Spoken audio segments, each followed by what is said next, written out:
Pinaigting ng Philippine National Police ang presensya ng kapulisan sa buong bansa bilang paghahanda sa pagdagsa ng mga biyahero ngayong Semana Santa at summer vacation.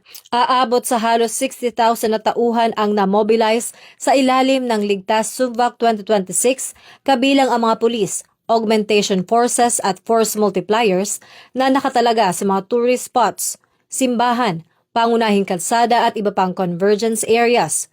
Mahigit sa 3,200 na tourist spots ang babantayan sa pamamagitan ng foot patrols at police assistance desk upang matiyak ang kaligtasan ng publiko. Sa Metro Manila, nakatalaga na ang National Capital Region Police Office ng higit sa 12,000 na pulis sa mga transport hub at matataong lugar.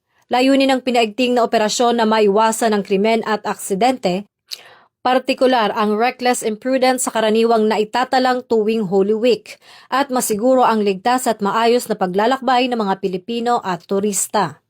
Mula rito sa Campo Crame, ako po si Patrol Woman Sari Bernales, nagbabalita para sa Police News Network. At ito ang bagong PNP para sa bagong Pilipinas, serbisyong mabilis, tapat at nararamdaman.